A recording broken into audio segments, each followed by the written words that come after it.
Os podre de pobre. Que é good, nós não bebe. Na rebate nós não tava aqui workando. O nosso work é playar. E aí, galera? Fala, seus pobres. Fala, pobraiada. Tamo aqui de Beleza? volta. Depois de um tempo sabático aí, né? Muitos acontecimentos aí, casamentos. Agora o Certo. assunto de hoje é crescimento ou dividendos. Isso aí, um assunto assunto em atual. É muito bom isso, né? Quando você faz um podcast de um tema que toda hora tem alguma coisa aí te inspirando. Seja bom ou seja ruim. Caras, a minha sardinhada dessa semana é caprichada, viu? É caprichada. Quando você acha que você já errou de tudo quanto é jeito na vida, você vem e erra mais bonitinho. Muito bom, Zuza. E essa foi esse mês agora, então tá super fresca, né? Sardinha fresca. Vale Também ressaltar sardinha vencida. que a gente ficou tanto tempo sem gravar aí que eu já esqueci quem que era a ordem, mas o nosso amigo Zuza pediu pra tomar Ah, não, a frente. Essa é muito boa, essa tem que passar na frente. Então, basicamente assim, eu já estava namorando a ação, já fazia alguns meses que eu vim estudando e tal. Eu falei, não, eu vou comprar essa, eu tô... E aí, o Sardinha, além dele estudar a empresa, ele dá umas olhadinhas no gráfico lá, né, para ver como é que tá, se tá subindo, se tá caindo, né? Como diz o Ney, valuation de pobre, né? Tá caro, tá barato, né? Aí o pobretão, o que ele faz? Ele fala assim, eu vou comprar. Eu decidi que eu ia comprar, tinha dinheiro, falei, o aporte desse mês vai para essa empresa. Aí eu olhei o booking lá de ofertas e tem os preços que estão sendo vendidos e os preços que estão sendo comprados, né? Aí eu falei, vou economizar um pouquinho aqui. Ao invés de eu jogar o preço na pedra, que é o que eu faço toda vez, assim, né? Que tipo, você joga acima do preço de venda e executa a ordem instantaneamente. Dessa vez não, eu falei assim, eu vou pegar a ordem de compra mais cara, assim, e jogar 1 centavo acima da ordem de compra mais cara. E eu fui lá e joguei 1 centavo acima. Então a minha ordem era a primeira lá de compra, mas ela estava com 5 centavos de diferença para a ordem de venda. E nisso aí, cara, no dia que eu joguei, eu joguei a ordem, fechei o home broker, fui trabalhar, fui fazer outras coisas. E aí eu entrei no final do dia para ver e não tinha executado a ordem, sabe? Aí eu fui olhar o gráfico, a ação tinha subido assim, uns 2,5% no dia. Assim, em linha reta, sabe? Em linha reta. Da hora que eu joguei a ordem até o final do dia, subiu 2,5% em linha reta. O que eu deveria ter feito, né? Entra no dia seguinte, dá a ordem na pedra e compra, né? E assume o prejuízo. Mas não, fala assim, não, agora eu vou comprar no preço que eu ia comprar mesmo, né? Eu não vou pagar mais caro nisso. Olha, E aí eu fiquei... rapidinho, eu achei que tinha acabado ali a sardinhada, então ela é melhor, né? Tem a parte 2 aí. Não, ela continua, tem a parte Vamos lá. 2. Então eu fiquei todo dia entrando e olhando o preço da cotação para ver se voltava no preço que eu queria comprar. Só que a ação, ela subiu em linha reta por 2 semanas, num ponto que chegou que eu não tinha dinheiro mais para comprar a ação que eu queria, assim, para comprar o lote da ação que eu queria, de tanto que ela subiu. Tipo assim, 15 dias depois que eu tinha mais um dinheirinho para colocar, eu coloquei, a ação tinha subido 15%. Aí só de raiva eu fui lá e comprei no preço que tava a ação também, sabe? Eu falei assim, não, vai, agora vai para eu ficar esperto, sabe? Então, eu não vou nem falar para vocês quanto que eu gastei a mais, pagando 15% a mais na ação, mas te garanto que foi bem mais do que os 5 reais que eu ia economizar jogando o preço 5 centavos abaixo do lance de venda ali mínimo, viu, cara? Foi uma bela de uma sardinhada, viu, Zuz? Essa aí Excelente, realmente tinha Zuz, que passar na excelente. frente, tinha que furar Sim. fila. Porque A ação subiu foi 15% em 2 semanas. Bonito, bonito. Isso aí é uma bela lição, cara, de que ninguém tá livre da sardinhagem. Ninguém. Você pode ser experiente no mercado já, você pode fazer podcast aí pros outros, tentando ensinar alguma coisa. Você não está livre do seu cérebro animal aí, que tá te tentando o tempo todo a ganhar aqui aqueles centavinhos ali, que vai te dar um ganhozinho ali. Você não se livra disso aí nunca, cara. Cara, eu tentei economizar 5 reais, cara. Eu nem acredito que eu fiz isso. Não, do jeito que você começou a falar aí, eu já tava achando que depois que você comprou, só faltava desabar e voltar lá pro preço que você ia comprar. Não, subiu mais a porcaria. Pelo menos você pegou, né? Depois que você comprou, pelo menos, continua subindo. Mas a sensação de burrice não te deixa nunca mais na vida, né, cara?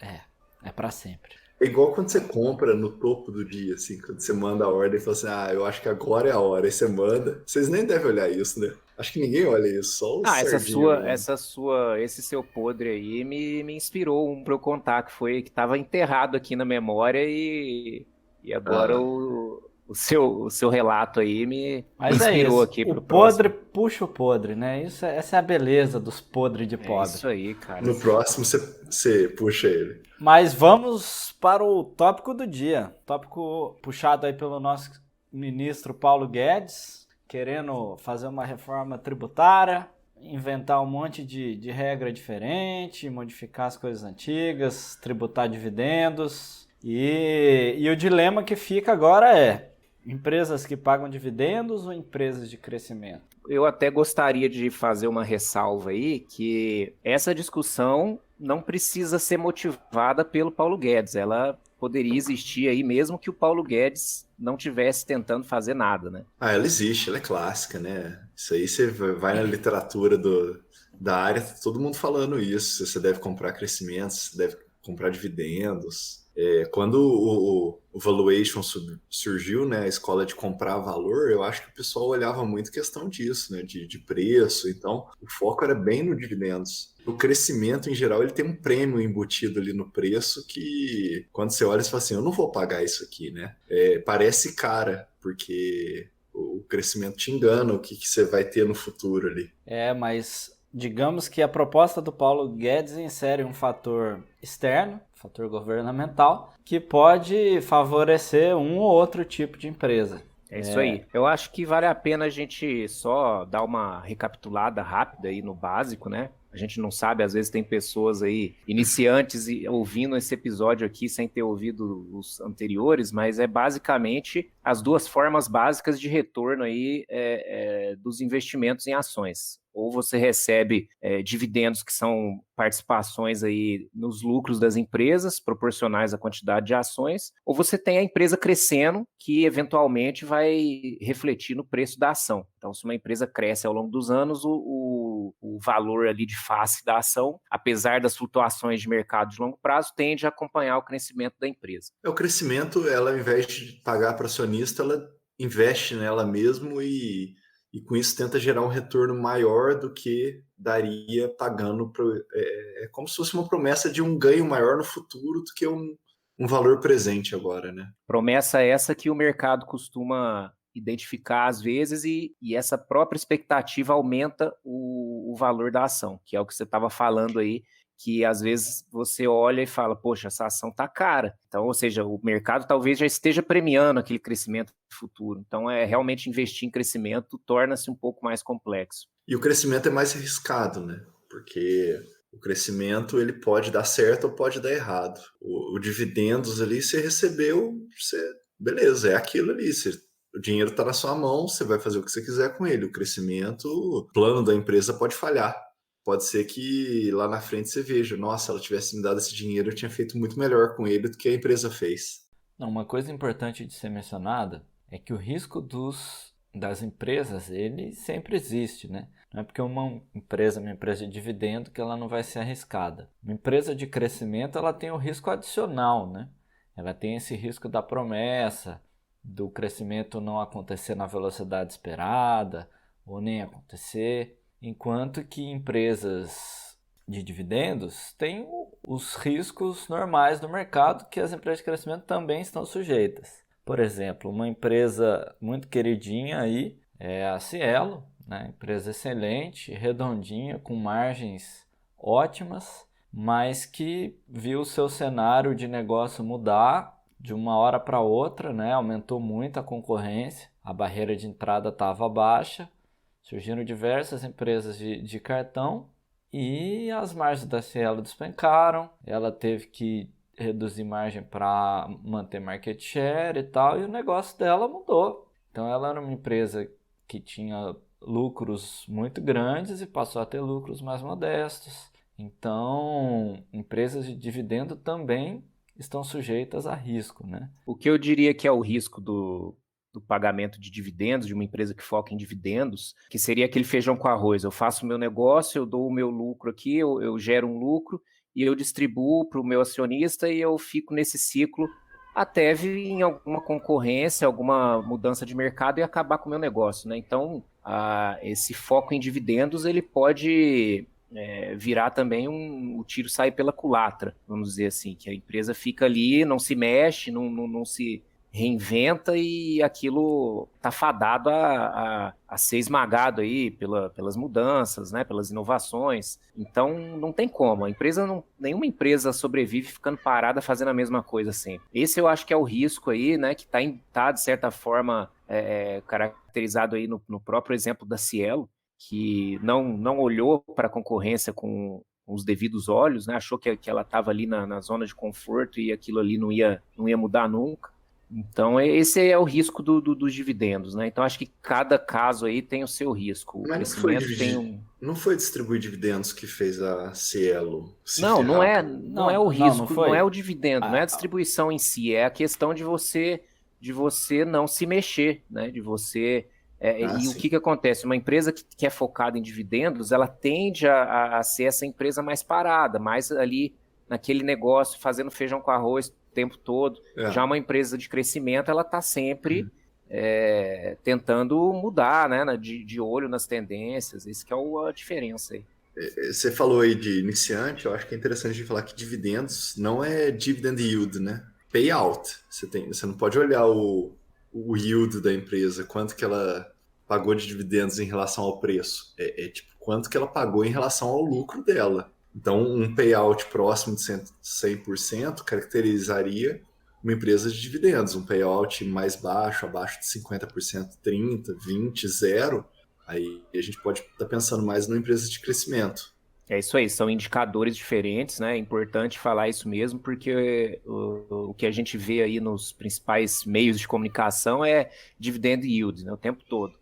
E ele leva em conta o preço da ação, que é algo extremamente variável, extremamente volátil. Então, o dividend yield pode estar hoje muito bom e amanhã muito ruim, né? E é algo assim, na minha opinião, sem muito sentido. Talvez em uma análise mais complexa possa fazer parte, mas isoladamente, para mim, não faz sentido nenhum. Agora, o payout, ele pode dizer muito bem aí se uma empresa está mais focada em crescimento ou em dividendos, porque se ela tem um crescimento, ela vai tender a pegar aquele lucro e reinvestir, então o payout dela vai ser baixo. Se ela vai pagar dividendos, o payout dela vai ser alto, porque o payout é simplesmente isso aí, o tanto que ela pegou do lucro e distribuiu. Fora as distorções, né? A gente tem o problema das distorções aí, o lucro líquido é distorcido, e aí o payout não pode ser, às vezes, um dado difícil de analisar, mas isso é um assunto para depois. Nossa, aí já entra em marcação a mercado, aí é outra coisa. Você pode pegar, por exemplo, Ambev, ela não estava crescendo e nem distribuindo, né? Então o que ela é? Ela não é nada, né? Nesse critério, assim, a empresa que todo o lucro que ela tinha, ela estava retendo, ela não estava distribuindo dividendos. Então você vê o caixa da empresa aumentando, hoje em dia a empresa tem um caixa de 20 bi. E o que ela é? Eu não sei se ela vai distribuir esse lucro dela, ou ela vai distribuir e ser uma mega empresa de dividendos e falar assim, não, beleza, o tamanho nosso é esse mesmo, nós vamos ficar assim. Ou ela vai usar esse caixa para fazer novas aquisições e vai partir para o crescimento. Até agora ela não sinalizou nada, né? Nem para um lado nem para o outro. No Brasil ela não cresce mais, se ela for crescer lá fora, mas com esse câmbio eu duvido que ela queira gastar dinheiro lá fora, converter 20 bilhões de reais em 4 bilhões de dólares para fazer aquisição lá fora.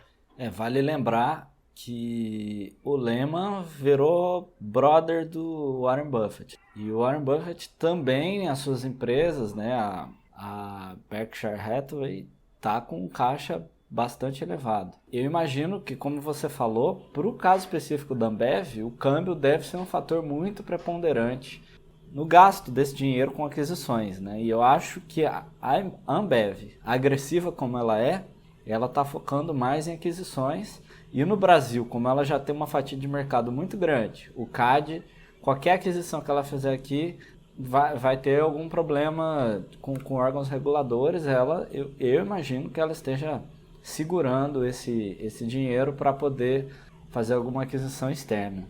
Tem esses dois exemplos interessantes, pegando o gancho aí, que eu ia falar de Ambev e de Grendene.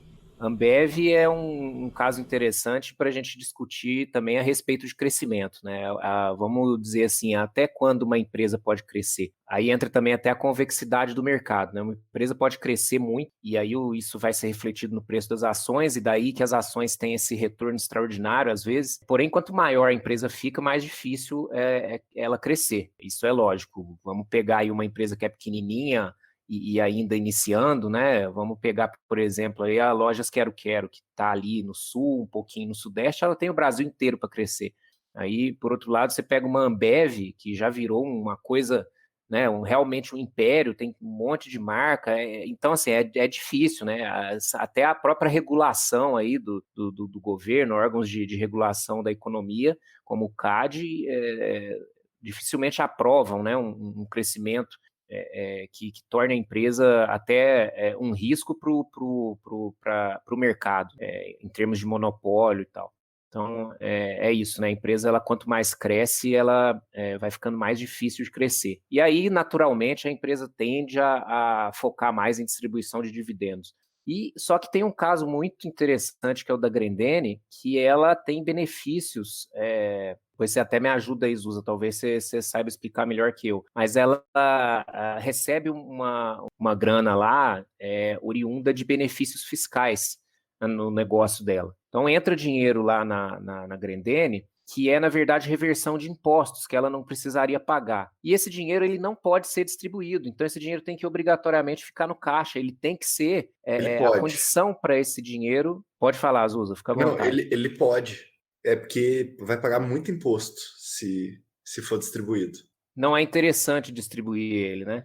Os sócios controladores não acham interessante, eles preferem deixar na empresa. Porque se ele for reinvestido, ele traria aí um custo menor aí do uso desse dinheiro, né? Isso é outro assunto que eu quero discutir em outro podcast com vocês, que é a renda fixa na renda variável. Aí é muito interessante a gente falar sobre o caso Grendene, mas é isso. Eu acho que esse lance de reinvestir o dinheiro, eu acho que é o espírito da lei que está sendo colocada aí da tributação dos dividendos. O espírito da lei é justamente incentivar o investimento e desincentivar a distribuição. O Paulo Guedes quer fazer as empresas investirem mais e tal. Só que isso, assim, as leis, quando são propostas, elas não necessariamente geram os resultados pretendidos, né? E uma das coisas que pode acontecer é justamente a retenção do dinheiro para aquisições e não um investimento greenfield numa nova fábrica, em algo novo, né? Mas o espírito é de aumentar os investimentos. O espírito é muito bom. E aí diminuir o imposto de renda que as empresas pagam, né? Então seria uma balança, essa seria a ideia. Agora, a gente vai ver os efeitos aí no futuro, mas que de fato haverá agora uma diferenciação maior para as empresas que pagam dividendos e para as empresas de crescimento, haverá, né? Aquelas empresas que têm um payout de 100%, com um imposto maior, elas têm muito a perder com isso aí. Talvez tenham que repensar, né? A gente tem aí realmente setores que são tradicionais, pagadores de dividendos, nos quais os controladores, os majoritários aproveitam muito, né? Afinal de contas, todo mundo é ser humano, né? Eu duvido que o cara que tem 40 e tantos % de uma empresa não gosta de ver o dividendo caindo lá na conta dele. Isento de imposto ainda por cima. Mas isso vai ter que ser repensado, sim. Eu acredito que vai obrigar aí essas empresas a rever, de repente, alguma coisa. E, assim, para quem está só olhando com críticas, né, para essa lei, achando que o cara lá tá com maldade, é bom lembrar que nos Estados Unidos os dividendos são tributados em 30%. Lá, inclusive, existem empresas que nunca pagaram dividendos. Né? Existem empresas que não têm cultura de pagar dividendos, então serve para desmistificar também esse negócio de que você tem que focar em dividendos, que um retorno em dividendos talvez seja melhor. Existe uma cultura, né? Talvez até favorecida por conta dessa lei obrigatória no Brasil hoje, de que você tem que ter uma distribuição mínima de dividendos. Quer dizer,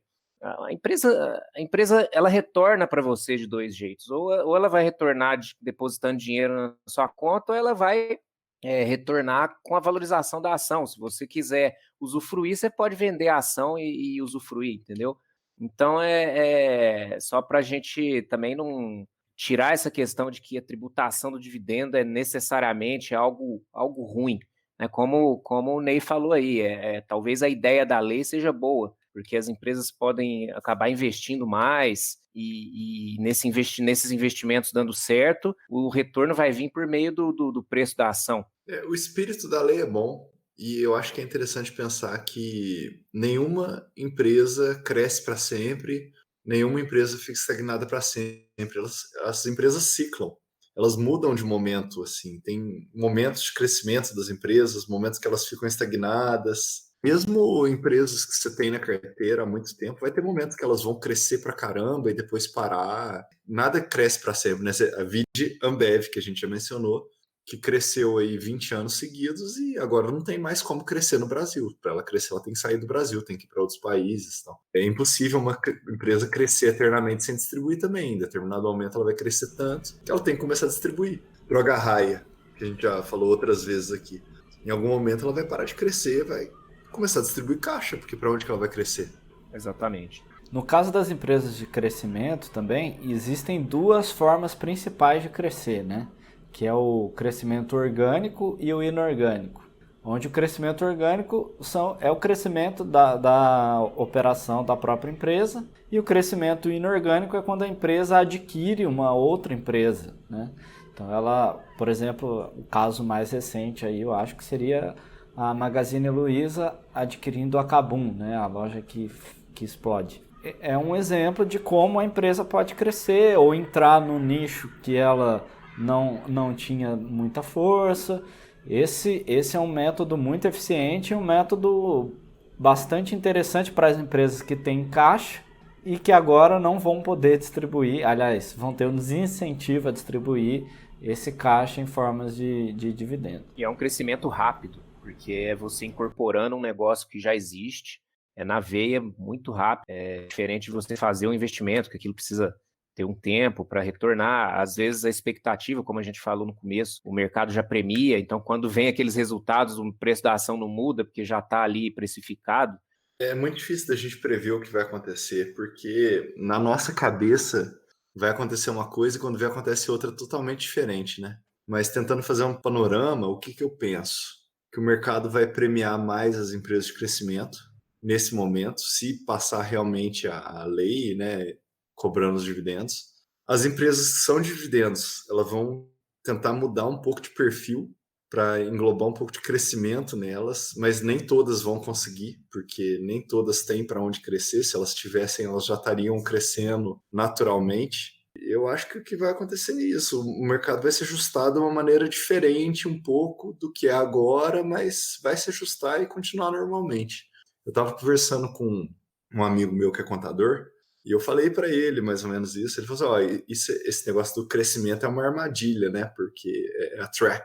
It's a trap. Porque a de crescimento, lá na frente, ela vai pagar dividendos. Porque ela vai crescer, uma hora ela vai parar de crescer, ela vai pagar dividendos. Quando ela pagar, vai pagar imposto sobre mais dividendos. Só que eu pensei muito sobre isso que ele falou, e eu acho que tá um pouco errado, assim, porque o problema do você pagar dividendos sempre e ser tributado sobre esses dividendos é que você vai perdendo os juros compostos, né?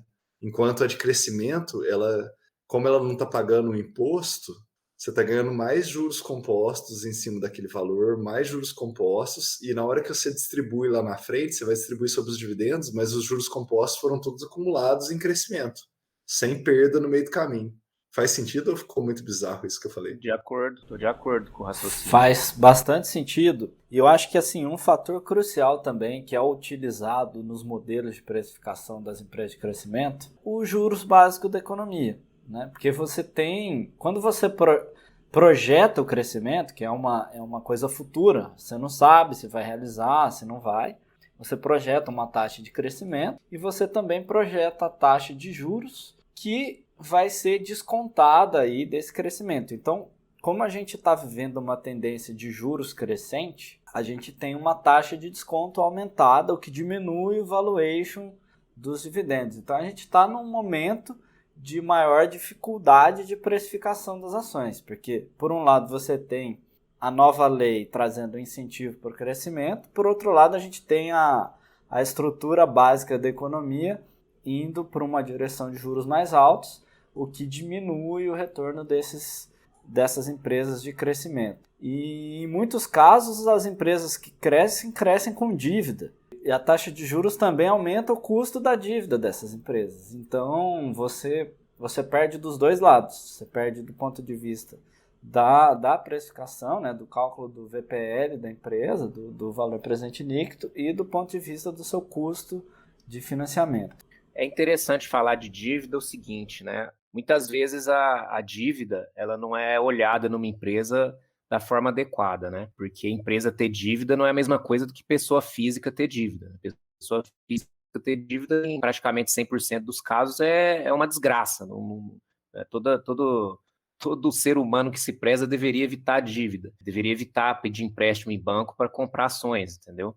Porque dificilmente vai ter algum rendimento que supere o custo da dívida ali. Olha, rapidinho, Bola, eu queria grifar a sua frase, tá? Minha intervenção é para grifar, porque é isso mesmo. Para pessoa física, dívida, eu ainda contei uma sardinhagem de dívida, mas, não rola. É isso aí. Mas então, assim, a ideia é a seguinte, né? Você olha lá, de repente, os fundamentos de uma empresa pagadora de dividendos e você vê aquela coisa ali, a empresa, ela tá com caixa, ela tem caixa líquido, ela trabalha sem dívida. Então você olha aquilo lá, você acha bonito, né? Você fala, nossa, essa empresa é tão redondinha, ela é tão conservadora, que eu acho que essa empresa aqui é muito boa para investir e tal. E, de repente, se você excluir, né, se você coloca no seu critério que você só vai investir em empresa que não tenha dívida, você está perdendo aí, talvez, as maiores oportunidades de ter um crescimento expressivo no seu capital. Dívida é normal em empresas, né? As empresas usam dívida para alavancar o seu crescimento e uma boa gestão ela tira um proveito excelente da dívida. É lógico que é sempre plausível analisar se aquela dívida está controlada ou não, se a empresa faz zoeira com a dívida, pega a dívida sem controle nenhum, e isso é que é importante analisar. Mas essa questão de usar a dívida isoladamente como critério, e isso é importante aqui nesse assunto, porque a empresa que é focada em dividendos, geralmente, ela não faz dívida, ela não tem por que fazer dívida, ela não está crescendo, a não ser que ela esteja fazendo dívida para pagar dividendos. Isso é uma sardinhagem de empresa que a gente poderia citar aqui, mas é isso aí, só um parêntese aí, né, que já que você falou de dívida, que não se deve utilizar ela como um critério isolado. E aí você vai fazer uma carteira de dividendos aí cheia de empresa conservadora, você também vai ter um potencial de crescimento aí do seu patrimônio, vai ser conservador também. E só para complementar, eu concordo muito com isso que você falou, de empresa que pega dívida para pagar dividendo. Isso é uma sardinhada muito grande, mas isso é uma coisa que acontece em empresa estatal, né? Porque assim, empresa privada, o cara sabe que ele está perdendo dinheiro fazendo isso. Agora, empresa estatal, o dono é o governo, ele quer o dinheiro a todo custo, e ele fala, dane-se a empresa, que ela emita a dívida e que eu receba esses dividendos, né? Isso até pode acontecer em empresa privada, mas seria um caso mais raro de um controlador muito desesperado também. Isso pode acontecer, mas é mais provável em empresas estatais. Vi acontecer no nosso querido estado aqui de Minas Gerais já isso aí. A gente pensa que é raro, mas existe. Com empresa queridinha aí do estado. Quando saiu esse projeto de lei do Paulo Guedes, eu fiquei tão chocado com o negócio que eu comecei a fazer uns brainstorms sozinho, sabe? Tipo, pensando assim, não, o que vai acontecer com as empresas? Um dos pensamentos que eu tive era essas empresas que não têm aonde crescer, delas captarem um tanto de dívida agora, distribuírem essas dívidas em dividendos e lá na frente, com os lucros, elas vão pagando a dívida ao invés de distribuir dividendos, entendeu? Porque dependendo do cálculo que elas fizerem, isso pode ser mais vantajoso do que... Lógico que é um negócio paliativo, temporário, mas é bizarro. Mas eu acho que se o CFO fizer umas contas, pode ser que uma empresa que não tem espaço para crescer seja mais vantajoso ela pegar um tanto de dívida, distribuir agora e depois ficar pagando a dívida. Isso que é um pensamento de advogado, né? A minha dúvida é o seguinte, se ela vai distribuir o dinheiro da dívida, ela não vai pagar imposto sobre esse dinheiro do mesmo jeito? Não, pagar antes, porque o projeto de lei não foi aprovado ainda, né? Está em projeto. Se ele for aprovado, ele vai ser aprovado. Entendi. Tem um período de... Toda lei tem uma vacatio legis. Ó, gastei agora, hein? Então, as leis tributárias, ela tem um período de 90 dias, ano fiscal seguinte. Então, ela vai ter um tempo para se adaptar. Então, ela pode correr no banco, pegar um tanto de dinheiro, distribuir, e depois ela vai pagando dívida. Ao invés de pagar dividendos para os acionistas, ela vai pagando isso que ela distribuiu antecipadamente. Pois é, aquilo que a gente estava criticando pode ser um bom movimento tático. Mas é bizarro, cara. Eu não sei se ninguém vai ter coragem de fazer isso. Eu acho que não vai fazer isso, não. Cara, você pintou um cenário aí em que os fundos imobiliários iam deixar de existir, né? Então eu acho que tem que, talvez, pensar com muito cuidado aí, porque você estava bem com medo aí dos efeitos negativos dessa lei. Não, fundo imobiliário não. Fundo imobiliário ia continuar. O que ia deixar de existir era empresa de locação de imóveis próprios. Do jeito que estava, na minha cabeça, não tinha jeito mais. Era Multiplan, era Log, que a gente falou, inclusive, no episódio anterior, porque tinha um artigo, uma alteração de artigo lá, que falava que todas as empresas de locação de imóveis próprios tinha que declarar pelo lucro real e não mais pelo lucro presumido. Pelo lucro presumido, elas pagavam 15% de imposto em cima de 32% do faturamento. Pelo lucro real, o que é uma empresa de locação de imóveis próprios? 100% do faturamento é lucro. Então, esse imposto passa a ser em cima do lucro inteiro e não mais em cima de um lucro fictício. E aí a carga tributária nessas empresas fica tão grande que ela perde o sentido. Então, eu falei assim, não, beleza, se passar do jeito que está, um tanto de empresa grande aí que tem, acabou. É sem chance, vira pó. Mas, pelo visto, já alteraram o projeto de lei, isso aí não vai passar da maneira que está. Senão ia acabar com todas essas empresas desse nicho aí e acabou. Acabou mesmo, não sei o que ia fazer. É isso aí, é complicado, né? A gente às vezes... E assim, não é algo totalmente imaginário, né? Você tá vendo ali uma coisa que vai pegar pesado, né? Mas, né, a gente confia na inteligência aí de alguém lá que deixa a coisa mais razoável. Bom, gente, eu acho que para concluir, né, a gente podia mais ou menos aí fazer um fechamento no seguinte sentido aí, né? Cada um de nós aí falar pessoalmente o que acha, né, de crescimentos ou dividendo, e eu queria só iniciar isso aí falando o seguinte, que crescimento ou dividendo também não deve ser o único critério para você definir se quer investir numa empresa ou na outra. Eu quero investir nessa empresa porque ela cresce forte, quero investir nessa empresa porque ela paga muito dividendo. Isso é outra coisa que a gente sempre vê aí, né, nos sites de investimentos e finanças, que, não sei qual empresa está pagando muito dividendo, vamos investir nela. Na verdade, é o que o Zusa falou aí, o que importa, na minha opinião, são os fundamentos, né? São os valores, o que aquela empresa, como que aquela empresa faz dinheiro e qual que é a perspectiva dela no futuro, independente se esse retorno vai vir por dividendos ou crescimento. Mas eu, pessoalmente, falando aí já para vocês, eu prefiro crescimento, porque para mim o que vale é a questão dos juros compostos lá, né?